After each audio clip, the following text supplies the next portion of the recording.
All right, so the bye week is here, and I've been talking about Carson Wentz a lot, but let's move on to the offense. I just want to give you my 5 thoughts, my 5 topics that I'm thinking about as we go into the bye based on the offense, just the Rams offense. Before I get into it, be sure to like, subscribe, and comment, and let's dive in. So the first thing that I'm thinking about during this bye, because of course during the bye, yes, they're 3-6, and I know a lot of people have their eyes set for the future, and honestly, I do think about the future during the bye because there's no game to preview. There's nothing upcoming. We have a whole week off. So with that said, I do think first and foremost, Matthew Stafford's longevity has to be the first thing that comes to my mind.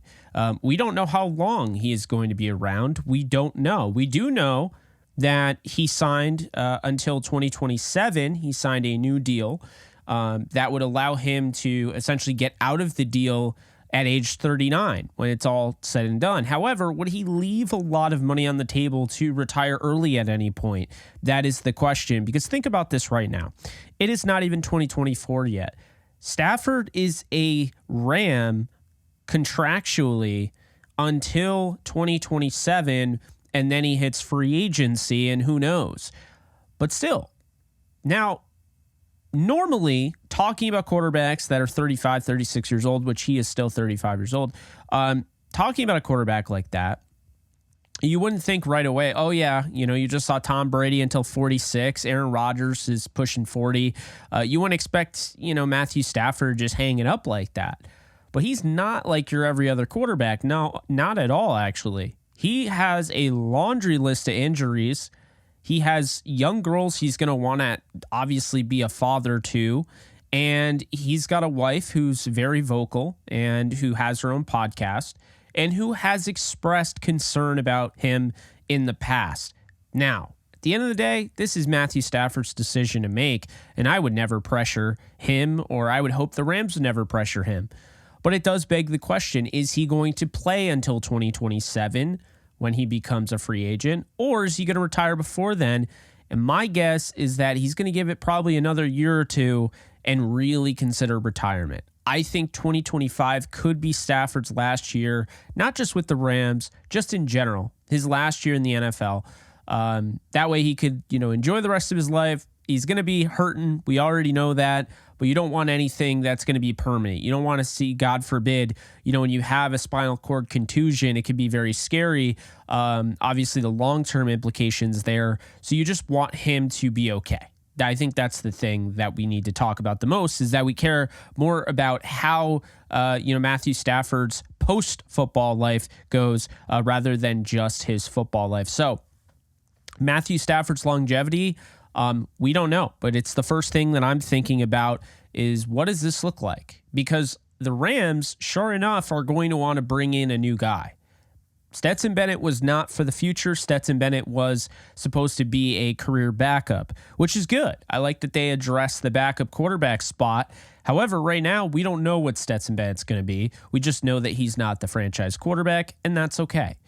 We move on to the second offensive thought that I have, not offensive, but obviously sticking with the offense. If Stafford does decide to hang it up in the near future, what is that said plan?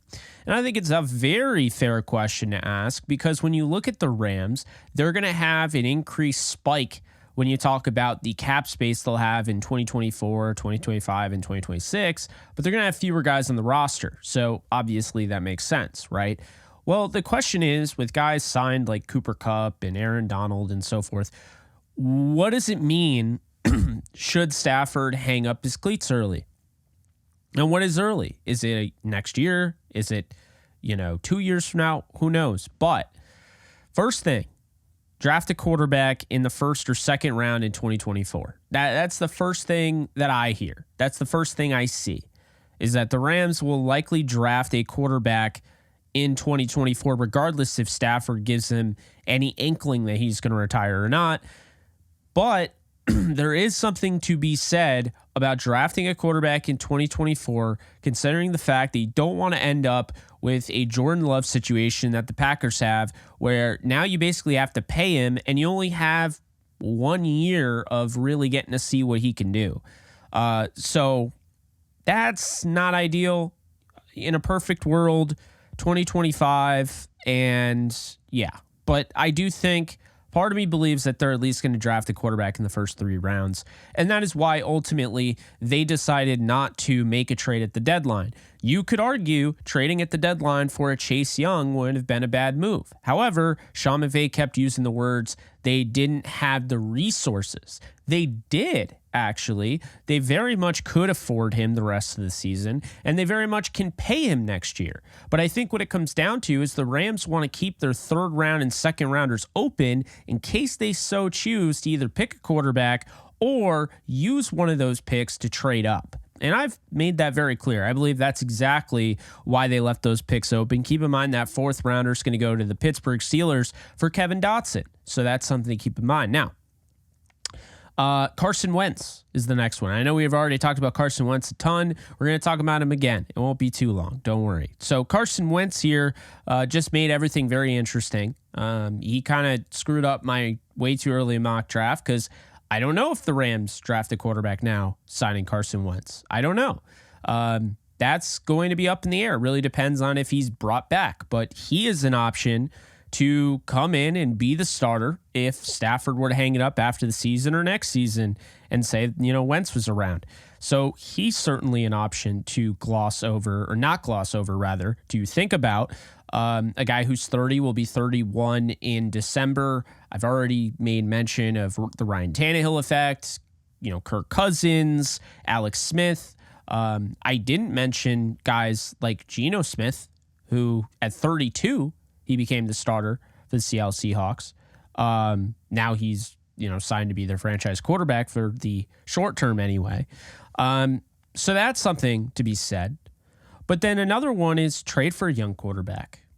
This is where it gets really interesting, okay? Because it's not as simple as, you just want a guy and you could offer a lot and they'll send him. This is a quarterback. We're talking about a position that is so overvalued now in the draft that, even Baker Mayfield went number 1 overall. This is, and I'm no knock on Baker by any stretch, but it just seems like more and more and more, it's less about the Peyton Mannings and more about just getting a signal caller who's in the first round, who you can work with, and hopefully he becomes something. It is the most important position on a football team, to be fair, so I can't hate on that. But this is fascinating because trading for a young quarterback is an option, believe it or not. You might not realize it, but the Bears are looking at a potential back-to-back 1st and 2nd overall pick, sequence there in the 2024 draft. So I don't know where you guys are, but I have thought about the opportunity of bringing in Justin Fields on a rookie deal, and that becomes very interesting because if Stafford were to retire, I think they'd very much consider that. I think the Bears are moving on from Justin Fields. They have 2 first-round picks that are likely going to be in the top 5 at the very least because they get Carolina's and they have their own. And it's funny, they're both playing each other tonight. One's probably going to hurt, more than the other. But think about this, though. Justin Fields might not be in their long-term plans, and currently Tyson Bagent is starting. So if Justin Fields ends up getting traded, that would be a young quarterback, once again, going to Sean McVay, who has shown signs of being something in this league. And I would say he's the modern day Michael Vick. If you really look at the stats, you'll know what I mean.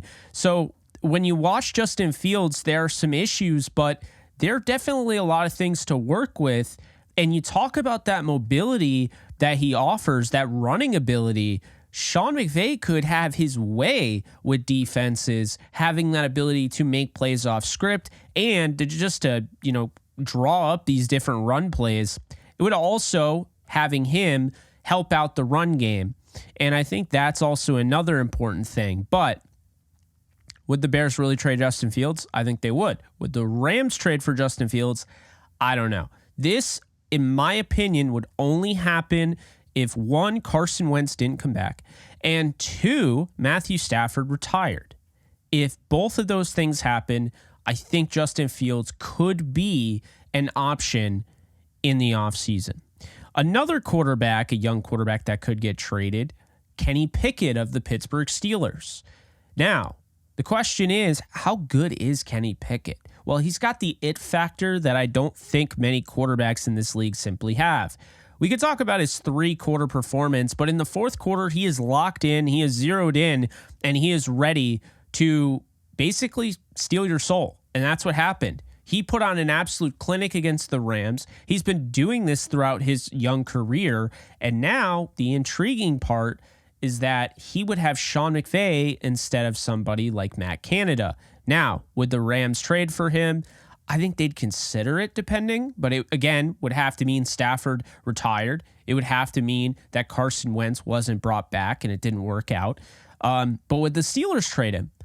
I think that's kind of up in the air, because Kirk Cousins becomes available potentially next year, coming off that Achilles tear. I think even still you might have some teams that want to sign him.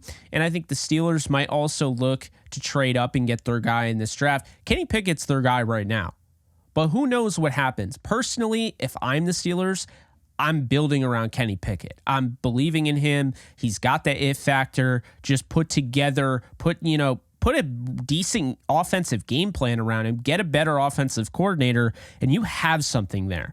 But realistically, this is the NFL. We've seen Matthew Stafford traded, Russell Wilson traded, Geno Smith rose from the ashes and became a starting quarterback. We saw Ryan Tannehill go from mediocrity to saving the Titans and leading them in the AFC title game. We've seen Kurt Warner, Tony Romo. I could go on. Wouldn't shock me if the Steelers moved on from Kenny Pickett. I think it's a wrong decision, but I think the Rams, another option, Justin Fields, Kenny Pickett, young quarterbacks, kind of resetting your cap. If Stafford were to retire, you get that, rookie contract could really help you out and allow you to have more around you. Moving on, the last one here for the rookie quarterback or the young quarterback would be Jordan Love. Now, not quite the same. His contract, I believe, does expire. I don't know if they picked up their 5th-year option or not, but the point is that Jordan Love would also be an option. He's my least favorite of the 3, but it's worth mentioning there. If he retired after this season, could Kirk Cousins potentially be an option? Cousins has had an incredible run with the Vikings statistically, but it hasn't really resulted in much in the postseason. So the question is, could Kirk Cousins win a Super Bowl in LA? Could he take over for Matthew Stafford should Stafford retire? He has the familiarity with Sean McVay, and he would have plenty of weapons to do that.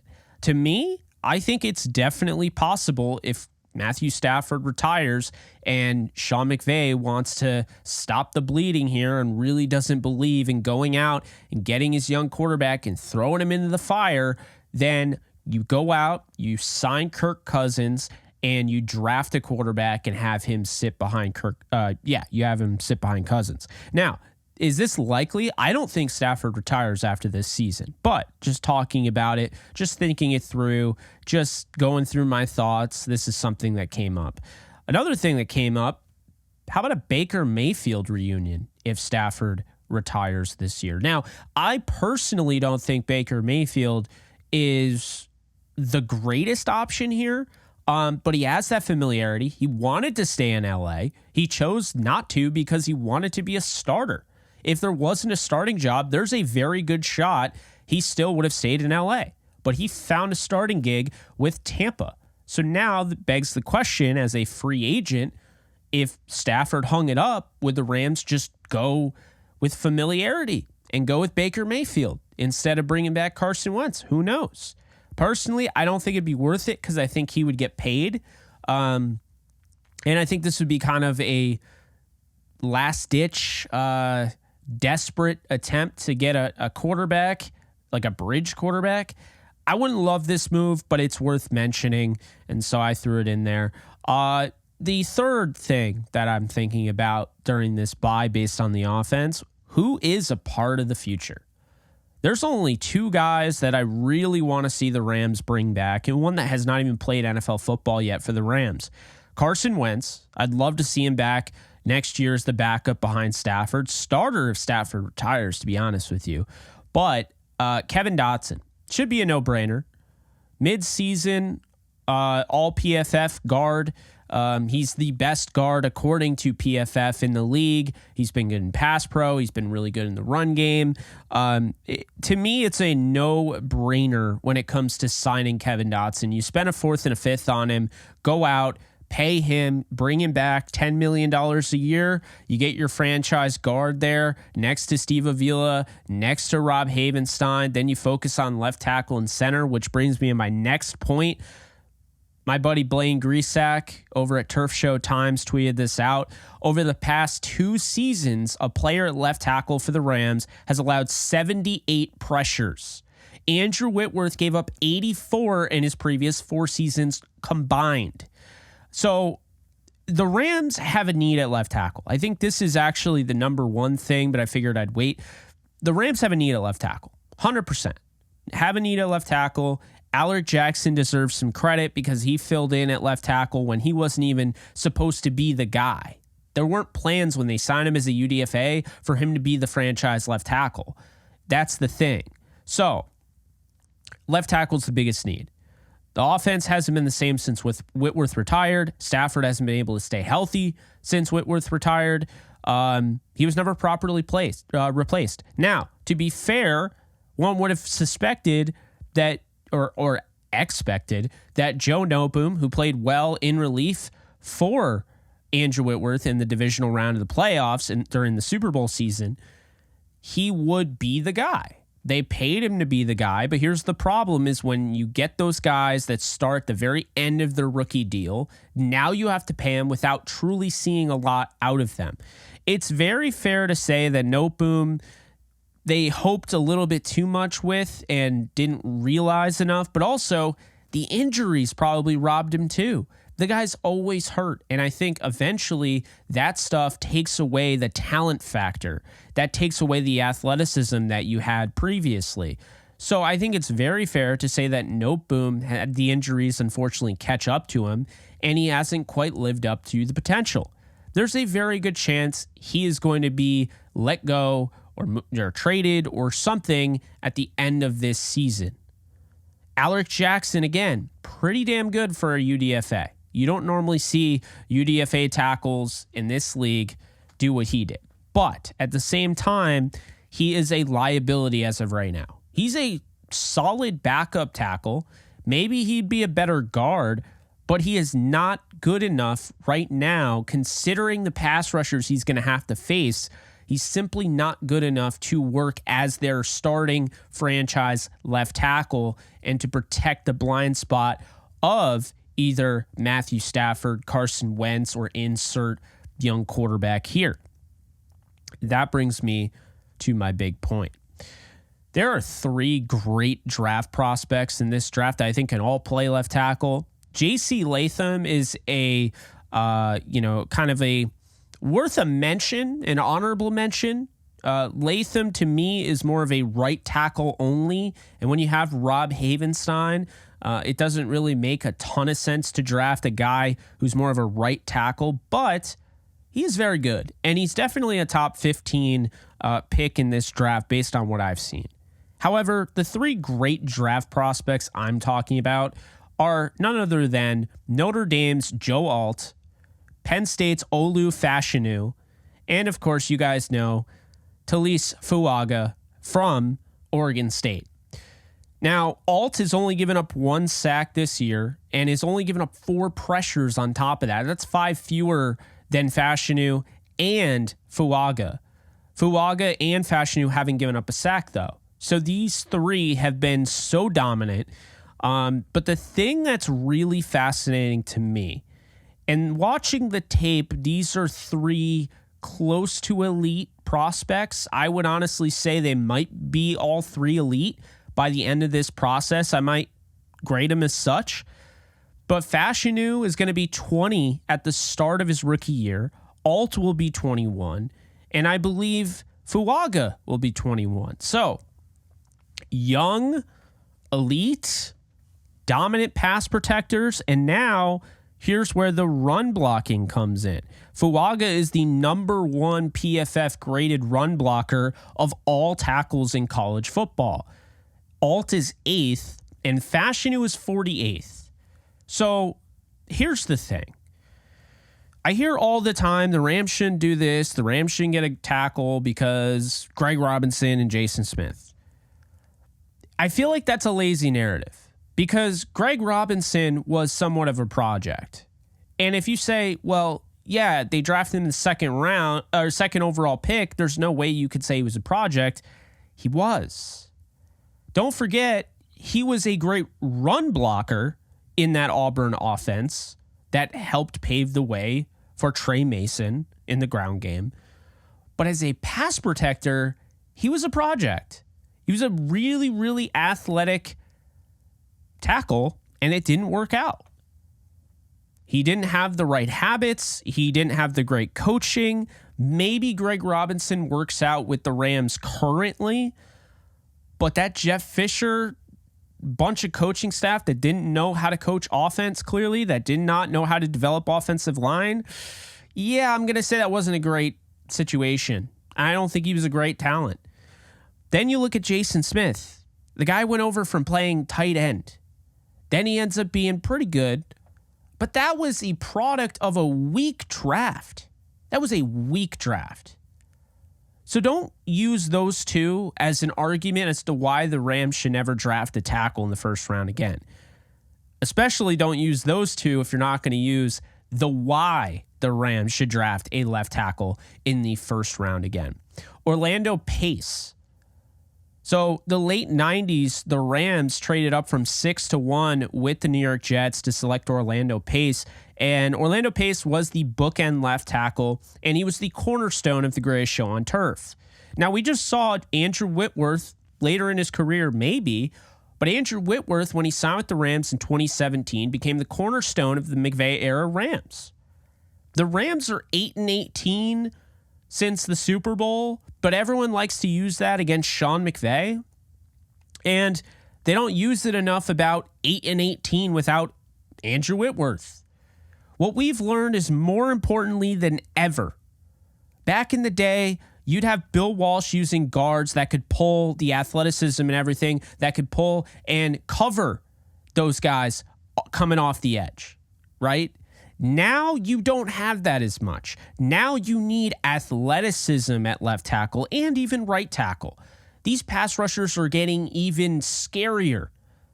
Nolan Smith ran a 4.3 40. You have guys that are coming off the edge as fast as a running back, a wide receiver. I mean, it's getting to be lethal. You need guys to be able to move without a hassle. You need athleticism. You need proper footwork. You need anchor. You need power. You need a blend of it all. Orlando Pace was a dominant elite tackle, generational. However, also Jonathan Ogden the year before, generational. Walter Jones. There have been plenty of tackles in the past. Willie Roaf is another one in that same type of era where tackles were great. But now tackles mean even more. Guys, the NFL causes you to throw even more now than back in the day. So offensive line is even more imperative than it was before. And for those of you who are wondering, can Fuaga even play left tackle? He only plays right tackle. Yes, of course. Right tackle is mainly your best run blocker, your heaviest foot guy, but a guy that has a ton of power. And then the quicker footed, really, athletic guy goes to left tackle. Fuaga is at right tackle because he's a dominant run blocker. He's the best in college football. But he could very well play left tackle. The Oregon State Beavers don't need him to. But when he comes to the Rams, you bet your ass they would need him to. He moves extremely well. Alt moves extremely well. And so does Fashanu. Fashanu's not the better run blocker than those two. That's my issue with Fashanu. But he's a better pass protector than maybe all of them. I think Alt might be the most well-rounded. But I think the ceiling on Fuaga is massive. Absolutely massive from a former 3-star recruit that was considered to be, his comparison was Nico Siragusa. He was supposed to be a late day 3 pick coming out of high school. That was an early projection. He has killed that. So those are my thoughts on the tackle spot. The Rams need another Orlando Pace. And don't worry, they're not going to get another Greg Robinson and Jason Smith as long as they draft one of those three. Because Greg Robinson and Jason Smith are nowhere near as good of the prospects that these guys are. It's not even worth arguing. This might be the best tackle draft that we've seen since Jokel and Fisher went 1 and 2. The reason we don't see that anymore is because the overvaluation of the quarterback position. It's not going to happen, but one of these guys, honestly, Alt could go number 1, Fashanu could go number 1, Fuaga could go number 1. It just won't happen because 2023, it's quarterback. Marvin Harrison Jr. will probably go 2nd or 3 because that is the way the league is trending. So you have an opportunity to get a really good left tackle, a franchise left tackle, to protect Stafford, to protect Wentz, to protect Baker, to protect Justin Fields. I don't care who's the starting quarterback of the Rams. You need a left tackle to give him the opportunity to play starting quarterback for the Los Angeles Rams. So that's my thoughts on the left tackle. And then finally, to wrap this thing up, another thought that came through my mind is whether or not the Rams should really consider going after an elite level offensive player next year with the increased salary cap. The reason being, we talked about how important Whitworth was, how paramount Whitworth was for the success of the Rams offense. But Todd Gurley, we saw what Todd Gurley did. We saw what Todd Gurley could do when teams were starting to get to shut down a Rams team on a game-to-game basis. Not every game, but sometimes Rams would start off a little slow. Didn't matter. You had Todd Gurley. He was the engine. Okay, he could get things going. The Rams did win a Super Bowl with Sony Michel, 2 injured running backs in Cam Akers and Darrell Henderson, who played hurt. However, Todd Gurley was the engine in the 2017-18 Rams offense. That was the best run of Sean McVay offenses that he's ever had. And the 2021 season, really, it was a good offensive season, and at times great, but it wasn't as consistent. And the 2017-18 seasons with Todd Gurley were so much different and so much more explosive. And we're talking about the points being past 32 per game. That's insane. Can you imagine that now? You can't, because this offense isn't capable of that now.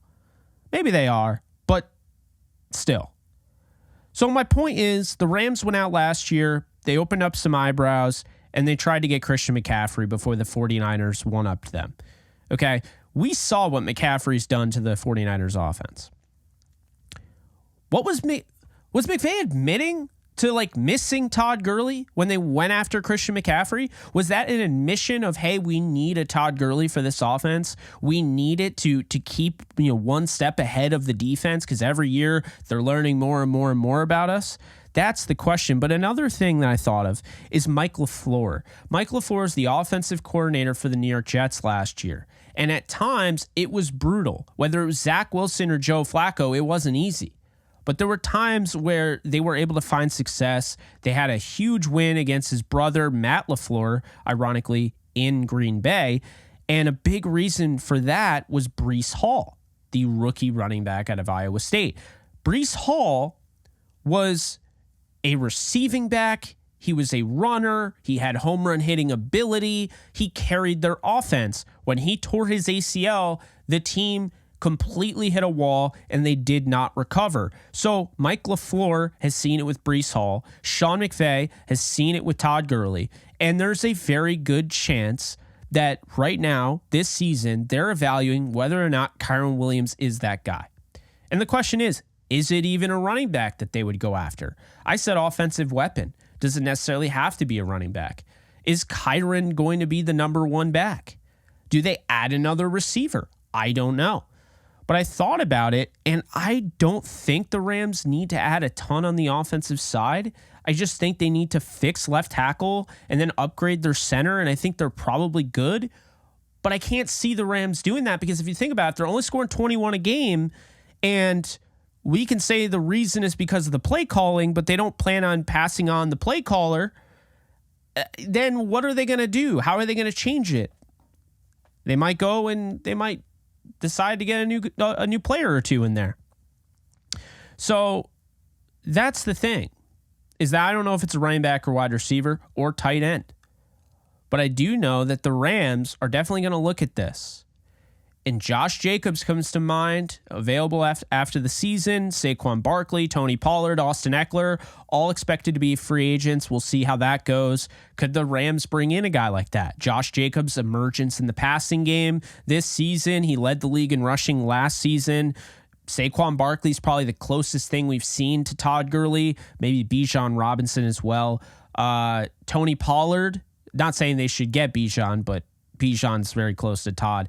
Tony Pollard, do you go with Tony Pollard and Kyron Williams and try kind of a dual backfield there? Pollard's great in the receiving game. He hasn't quite looked amazing in the run game since becoming the guy. And then Austin Eckler, who's one of the best receiving backs in football and who is a magnet to the end zone. Do they go after that? Do they go after tight or a receiver? Do they go after a T. Higgins or a Calvin Ridley or Gabe Davis?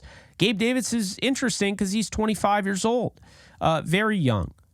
Do they even try doing something a little different and go after and trade for Alvin Kamara? That'd be an interesting one. That would sure mix things up. Imagine Alvin Kamara in this offense. I don't know. But here are the facts. There are things to discuss. There are things to question. There are things to be excited about. There are things to be concerned about.